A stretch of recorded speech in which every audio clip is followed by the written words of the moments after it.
mainit na balita. Maaari bang masabi na oo, may kakulangan ng batas, ngunit mas marami ang kakulangan sa implementasyon? Linawin ko po sa ating kaibigan, Senator Kiko Pangilinan, wala po akong sinabi na kulang ang batas. Ang sabi ko po ay napakaganda ng batas na ito.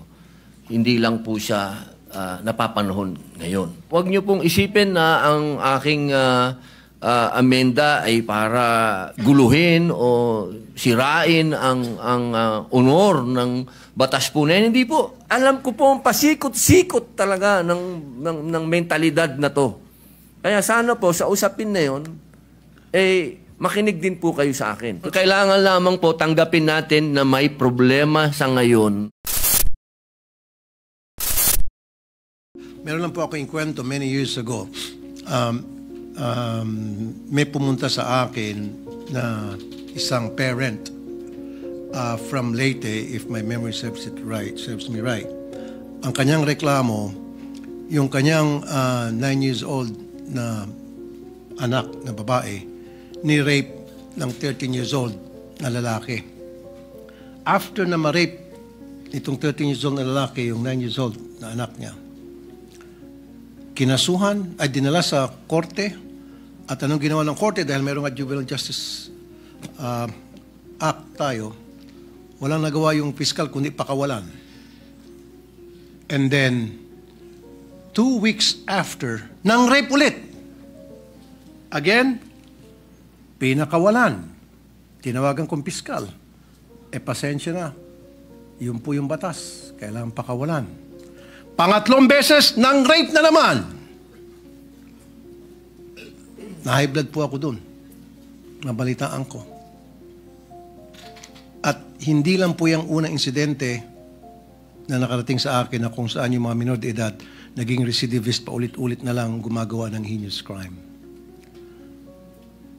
And meron din akong karanasan sa aking programa din na yung pulis pupuntahan yung bahay ng isang magulang dahil yung kanyang anak ay merong ginawang kasalanan. Ang sabi ng nanay agad, sandali lang, alam ko na yan. Pupunta siya sa kanyang cabinet, kukunin yung birth certificate ng kanyang anak dahil menor de edad. So sasangkalan yung edad para makalusot yung mga bata at makagawa ng krimen. Ang daming beses na po ng mga insidente na yung mga minor de edad ang lalakas ng loob, gumawa ng krimen dahil alam nila wala silang pananagutan at sasalbahin ng batas. And there were also cases na nilagay sila sa juvenile detention center ng DSWD. Pero nakakatakas, napapakawalan. Now, meron lang konting katanungan dito kay Senator Robin Padilla, if you will yield to some questions. Isa pong pagpapasalamat ang suporta po ninyo at tanong. Okay. Meron na ho ba kayong ginawang pag-aaral kung tama ba yung 10 years old na ibababa natin yung age of pananagutan para yung isang bata ay makulong sa isang heinous crime? Have you conducted studies or are there or meron na buong pang pag-aaral na ginawa dito? Opo. Ngayon po, nasa oras pa rin po kami ng pagsisiyasat at pagkuha ng mga impormasyon. Ang amin pong binabasihan din po ay yung mga bansa din po na katulad natin na miyembro din po ng United Nations. Alam naman po, may mga batas din po dyan patungkol sa kabataan.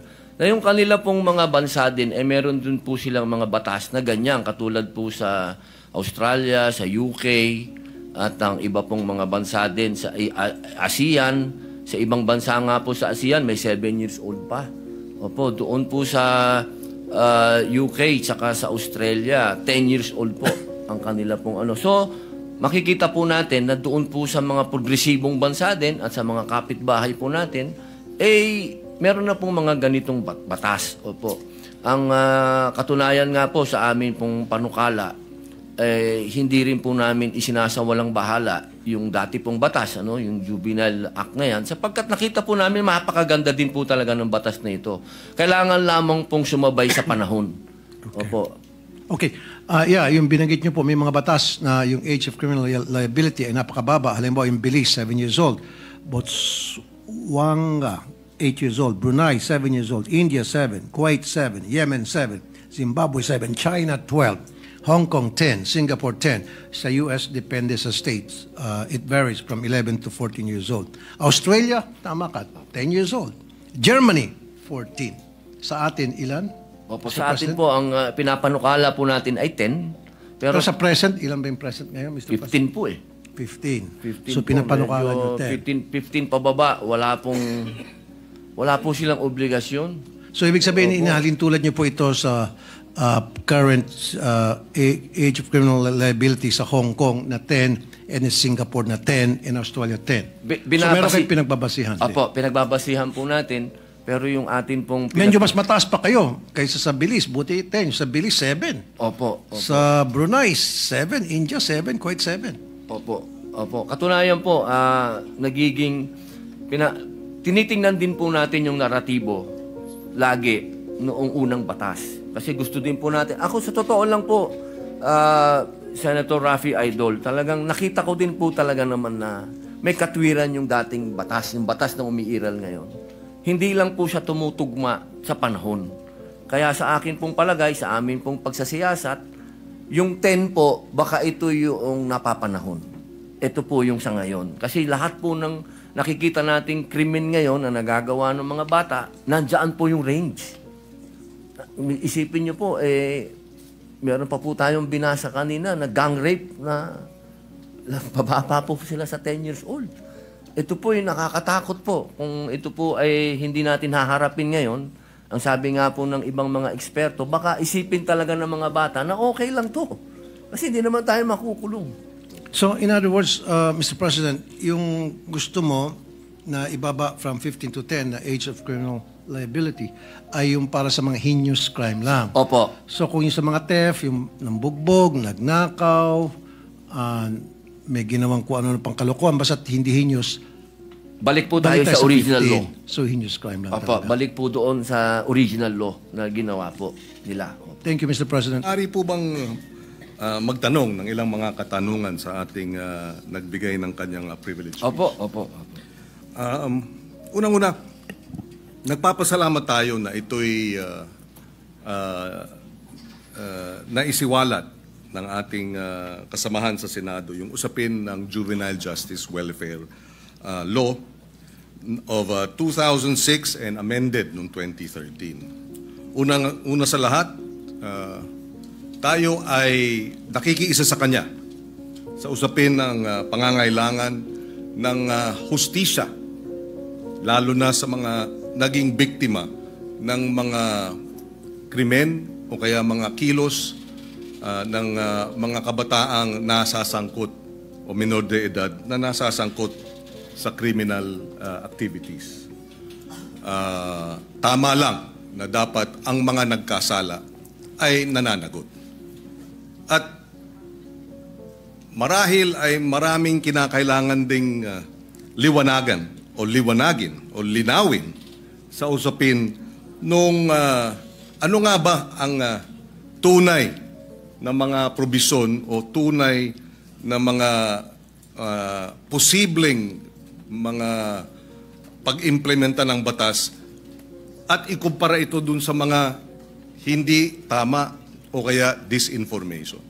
Unang-una sa lahat, hindi po tama at hindi ito naaayon sa batas na walang pananagutan ang kabataan na nagkakasala. Number 1. Number 2, hindi rin tama na ang nagkasala sa batas na menor de edad ay dapat pakawalan.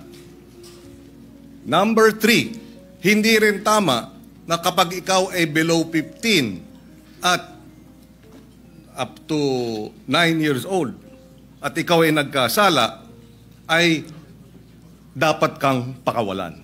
Maliwanag Noong 2006 na ipasa yung batas, nakita ang ilang mga naging problema sa implementasyon ng batas. Kaya noong 2013, ito ay inamendahan under the chairmanship then of now Senate President Chis Escudero. He was the chairperson of the Senate Committee on Justice. Ngayon, siguro isang tanong. Ang unang tanong, maaari bang masabi na oo, may kakulangan ng batas, ngunit mas marami ang kakulangan sa implementasyon kaysa sa batas mismo? Una po, linawin ko po sa ating kaibigan, Senator Kiko Pangilinan, wala po akong sinabi na kulang ang batas. Ang sabi ko po ay napakaganda ng batas na ito. Hindi lang po siya napapanahon ngayon. Sa pangalawang tanong po, totoo po yan sa maiksing panahon ko po dito sa Senado, napakadami pong magagandang batas. Sobrang gagandang batas, hindi po talaga na-implement. Hindi lang po sa usapin na ito. Usapin lang ng agrikultura, number 1 na yun. Public information, number 2 na yun. Pero ito pong tanong nyo po, totoo po yan. Implementasyon ang kulang. Pero alam nyo naman po sa buhay ng... Ito lang po, opinion ko lang po ito. No? Dahil ako po ay hindi ko naman po itinatago na tayo po'y galing dyan sa ganyang klaseng buhay. Yung mga ganito po kasi, alam nyo, minsan iisipin natin ang mga kriminal bobo, kriminal tanga, kriminal walang isip. Gusto ko pong sabihin sa inyo, nagkakamali po tayo. Yan ho ang mga pinaka may brilliant mind, ano? Kung gusto nilang gumawa ng krimen at gusto nilang gamitin po talaga yung mga bata, talaga pong magagamit po nila. Kaya ulitin ko po, Senator Kiko, wala po akong nakitang hindi maganda sa batas po ninyo. Ako po'y naniniwala dito sa batas po ninyo. Kaya lang po, kailangan po natin mag-adjust po sa panahon po ngayon. Maraming salamat sa paliwanag at sa kasagutan. Kanina nabanggit nung in-interview na kabataan na kaya nila ginawa yung batas, yung kriminalidad. Kaya sila gumawa ng krimen ay dahil hindi sila mapaparusahan. Tama yun, hindi ba? Tama yung yung bitiw na salita.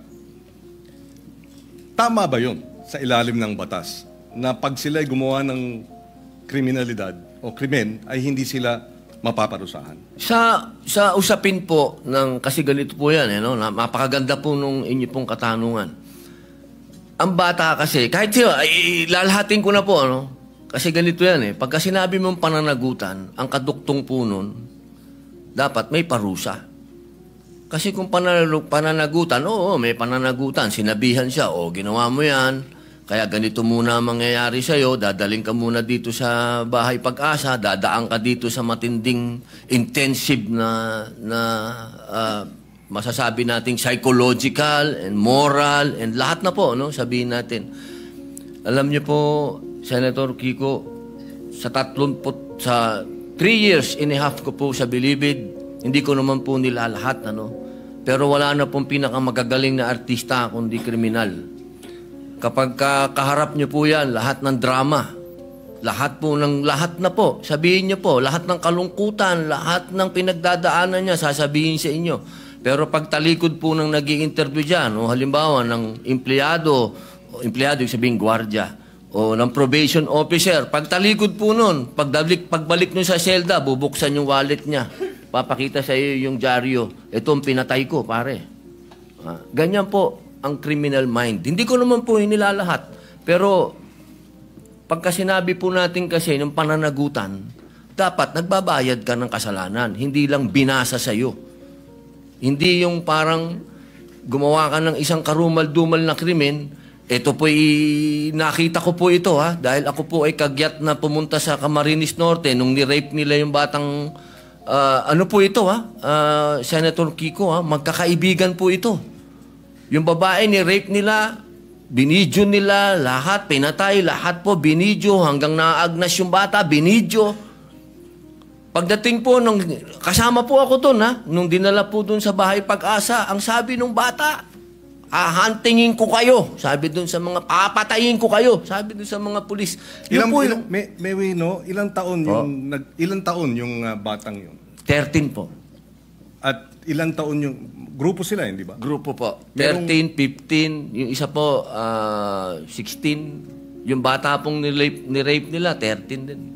Yes. Okay. Kaya ako tinatanong yun dahil yung bitiw na salita ng bata dito sa video na sinasabing ginawa namin ng krimen dahil alam namin hindi kami mapaparusahan ay maling impormasyon. Hindi tama na hindi sila mapaparusahan. At yung mga edad 16, 15, oo, menor de edad, pero maliwanag sa batas na maaari silang litisin bilang mga nasa hustong gulang na kapag napatunayan na meron silang discernment. At ang katunayan niyan, yung magwad killings, dahil sila ay menor de edad nung naganap, pero sila ay 16 at 17, sila ay nilitis bilang mga nasa hustong gulang at sila ay nakakulong ngayon. In other words, hindi tama yung sinasabi na dahil menor de edad, hindi pwedeng parusahan. Dahil yung dalawang involved sa magwad killings, pinarusahan. Nakakulong ngayon. Yun ang puntong isa. Ayaw nating mangyari ang mga ito. Dapat lang mabigyan ng hustisya ang mga biktima ng karumal-dumal na krimen na galing sa menor de edad. Subalit hindi tama pag sinabing kapag menor de edad dapat pakawalan, number one, dahil pag pinakawalan yan, labag sa batas yan, at dapat parusahan yung mga nagpapakawala ng mga menor de edad na nagkasala. Yan ang batas. Iba ang batas, iba naman ang implementasyon. Yung nagsasabi namang pinakikita yung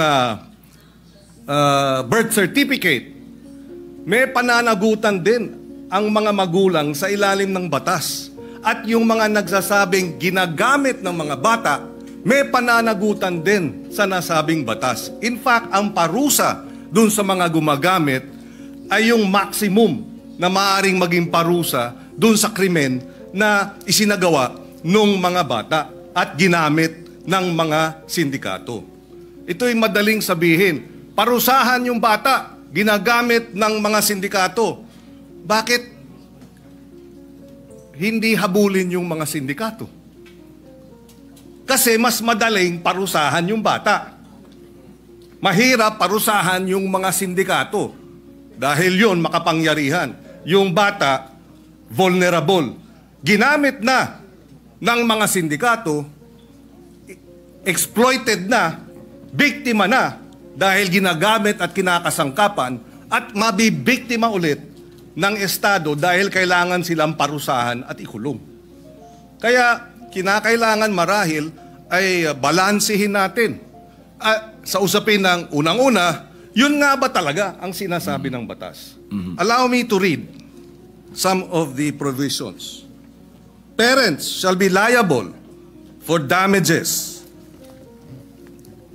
unless they prove to the satisfaction of the court that they were exercising reasonable supervision over the child. Ibig sabihin, may pananagutan ang mga bata, ang mga magulang. Meron ding maliwanag na usapin. Pananagutan ng mga gumagamit sa bata, Section 20C. Any person who in the commission of a crime makes use, takes advantage of, or profits from the use of children, including any person who abuses his authority over the child, shall be, or instigate the commission of the crime, shall be imposed a penalty prescribed by law for the crime committed in its maximum period. So kung ginamit sa droga, maximum sentensya sa usapin ng illegal na droga ang ipapataw dun sa mga magulang o sa mga adults, sa mga sindikato na gumagamit sa mga bata. Again, ihiwalay natin yung implementasyon ng batas Kung mayroong mga kakulungan, dapat managot sila. Pero iba naman ang batas mismo. Opo, katulad po ng sinabi ko kanina, wala po akong nakitang hindi maganda po sa batas po na ginawa po ninyo. Sa umpisa pa lang po ng aking talumpati, ay yan na po kagad. Sinabi ko po ay napakaganda. Yun lamang po sa usapin, doon lamang po sa edad. At yun po talaga ang aming intensyon na bumaba po ito. Dahil sa nakita naman po natin, talagang yung mga nakakagawa po ng krimen ngayon ay nasa ganung edad na po. Huwag niyo pong isipin na ang aking amenda ay para guluhin o sirain ang honor ng batas po na yan. Hindi po. Ako po ay isang ayon dyan. Yung lamang pong provision na yun. Kailangan lang naman po talaga nating pag-aralang mabuti dahil sa ngayon po talaga aming ginagalang at mahal na Senador Kiko Pangilinan, iba po kasi ang pinanggagalingan natin. Kayo po ay magaling na abogado.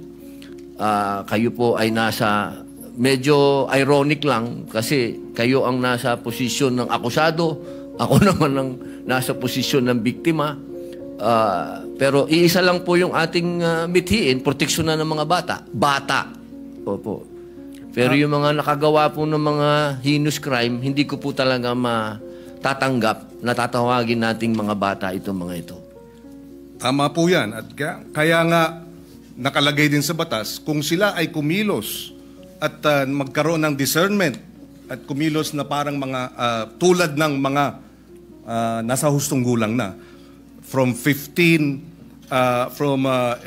to 15, dapat litisin bilang mga nasa hustong gulang na. At yung 15 and below naman, pagka serious offenses, pwede silang mandatory confinement for a period not less than 1 year. Ibig sabihin, sila ay involuntarily confined for a period of not less than 1 year. So hindi tama pag nagkasala ng rape, ng homicide, ang mga minor de edad na ang edad ay 15 and below, sinasabi ng batas, mandatory confinement of not less than 1 year. Pwedeng maging 2 years, pwedeng maging 3 years, depende sa magiging pasya ng hukom. Pero hindi tama na sabihin, pagka 15, 14, 13, 12, nag-rape, dapat pakawalan. Labag sa batas yun. Ngayon, nais ko rin ipaliwanag at ilagay sa records po natin, narito si Senator Sherwin Gatchalian. Nung siya ay mayor, full implementation ng Juvenile Justice Welfare Law ang kanyang inimplementa. At naalala ko na 70%, if I remember right, nung mga nabigyan ng pangalawang pagkakataon dahil nagkasala na diversion program ay nanumbalik sa normal na buhay at nagkaroon na ng maayos na pamumuhay. In other words, nais din natin malaman pagdating sa committee hearing, dito sa batas na ito, ilan ang mga nakinabang at nagkaroon ng pangalawang pagkakataon at nagbago ng buhay. Dahil yun naman ang kabila nung sinasabing benepisyo at kahalagahan ng batas na ito. Dahil kung wala ang batas na ito, lahat ng mga nagkasala, diretso sa kulungan, kahit 9 years old, at isasama sa mga hardened criminals. Pero dahil sa batas na ito, hindi na hinahalo sa hardened criminals, sila ay inilagay sa isang diversion program. And Senator Win Gatchalian, in fact, I remember during the debates in his first term, was supportive of adding budgetary support for the full implementation of this law. Kaya we welcome this opportunity to debate this dahil dalawa ang punto rito. Merong mga biktima na dapat talagang tugunan at bigyan ng suporta dahil sila ay biktima ng mga nagkasalang minor de edad. In fact, on record, may pananagutan ang DSWD sa mga pamilya ng biktima. Nakalagay yan sa batas na kinakailangan bigyan ng assistance, counseling ng DSWD ang pamilya, kamag-anakan ng mga naging biktima ng karumal-dumal na krimen at iba pang mga kriminalidad na kilos ng mga menor de edad. And therefore, we welcome this opportunity na magkaroon talaga ng diskusyon, makita ang maganda sa batas, makita ang kakulangan sa implementasyon, at tingnan din natin itong usapin ng lowering of the age. Ako, ang punto ko, palagay ko, masyadong mababa ang 10 years old. Although even if you're 10 years old, again, uulitin ko, at ikaw ay nag-commit ng rape, minimum 1 year mandatory confinement. Pwedeng ma-extend dahil yan naman ang sinasabi ng batas. Ako po ay naliligayahan sapagkat kayo po ay bukas sa debate at pagdiskusyonan. Yan naman po yung lagi naman natin dito yan sa Senado. Tayo'y open sa kahit anong amendment, sa kahit anong gusto nyo pong gawin. Ang kailangan lang po natin talaga, katulad po nung sinabi ng aking talumpati kanina, kailangan po itong marinig, kailangan itong pag-usapan, kailangan ang mga biktima ay marinig din sa komite. Kung ito po ay pag-uusapan na sa komite ni Senator Alan Peter Cayetano, mas maganda din po na marinig din sila. Alam nyo, mahal na kaibigan, Senador Kiko Pangilinan, yung pagkakataon na ang kabataan po natin sa ngayon, kapag sila ay nakita nila kasi na tayo easy-easy lang, at alam naman natin na kayo po mismo ang nagsabi, may problema sa implementasyon at napanood pa nila ngayon yan, nako, lalo na naman lalakas po ang mga loob ng mga sindikatong bata. Ako po'y kanina habang nag-uusap po kami ng aking legis, sabi ko sa kanila kanina, alam niyo kung yung mga brilliant mind na mga criminal minds na yan, kung ito ay kanilang i-exploit, talagang mag-aalaga ka talaga ng mga batang wala na sa kanilang pag-iisip. Ito lang pong pagpapababa natin ng edad, ito po ay kailangan meron din tayong ganung warning na sana po buksan din po natin ang isip natin sa usapin ng kailangan na. Hindi po wala kang kailanman nasasabihin sa inyong ako'y kontra sa mga bata o hindi. Doon lang ako sa karumal-dumal, doon lang ako sa hinus. Doon lang ako sa hindi masikmura. Ako na to, ako na po ito. Hindi ko masikmura. Si Robin na po ako, Nakita ko na ang worst of the worst. Sabihin nyo na. Pero ako hindi ko masikmura. Yun lang po ang punto ko. Wala ako ditong, kahit kailan wala ako ditong kinokontrang personal o wala. Ako kung ano lang ang nasa kalsada, kung ano lang ang nasa 8% ng ating mga taong bayan, kung ano ang nararanasan ng mga naghihikahos sa mga lugar na ang kahirapan po talaga at ang mga kalukuhan at ang mga nandyan na ho talaga, ito po inilalatag ko sa inyo. Ako na po yung boses niyan. Kahit po sa sinasabi natin, makukulong yan, madadala doon. Alam nyo, ang isa ho dapat natin pinag-uusapan kung magkakaroon tayo talaga ng youth detention center. Kasi ako po talaga, patawarin nyo po ako, itong mga gumagawa ng ganitong kasalanan, hindi po yan pwedeng hindi mangulungan. At sinasabi niyo po, nandyan sa batas niyo yan, naniniwala po ako na dapat silang mangulungan talaga. Ang problema, hindi po nangyayari. Hindi po talaga. At yaan po ang nangyayari sa ground. Narinig niyo naman po ang sinabi din ng ating kasama ni si Senator Raffy, talaga pong may problema sa implementasyon. Kaya sana po, kapag tayo po'y nag-hearing, nag-usap-usap, wag po nating isipin na yung batas po ninyo ay hindi po, never ko po yung gagawin, sir. Never. Ako po, gusto ko po magtulungan po tayo para masaayos po natin kung ano ang future ng ating mga kabataan, kung saan ang direksyon po nila. Katulad po ninyo ako, sumasama po ako sa inyo. Yun lamang po, ang dala ko po sa inyo ay point of view ng ibang naratibo naman. Naratibo po yan ng isang taong nakulong. Nakita ko, mga mata ko, ako po mismo, nung binanggit na ni Senator Bato, kanina, yung patungkol sa mga akyat bahay. Hindi naman po ako naging akyat bahay, pero pag nabasa niyo po yung aking biography, nakita niyo po yan. Talagang nagamit po tayo. Talaga ng mga sindikato nung ako'y bata. Kaya alam ko po ang pasikot-sikot talaga ng mentalidad na to. Kaya sana po sa usapin na yon, makinig din po kayo sa akin. Total, malinaw naman po na tayo po ay binigyan ng pahintulot ng konstitusyon. Ang sabi, hindi naman lahat pwede kayo abogado dyan. May iba't iba kayong pwedeng magsasaka, pwedeng artista, pwedeng ex-convict. Dahil naniniwala ang saligang batas na lahat po tayo ay may mako-contribute dito. Sa plenaryo na to. Dito sa institusyon na to. At ito po ang aking pinaniniwalaan. Ito po siguro ang magiging contribution ko sa inyo. Nasabihin po sa inyo kung ano talaga ang estado ng ating criminal minds. Kasi talaga po yan, talaga po Wala na po tayong magagawa. Tanggapin na natin na nandito yan at paano natin naharapin. Sabi nga po, oo, pwedeng maging deterrent, pwedeng hindi.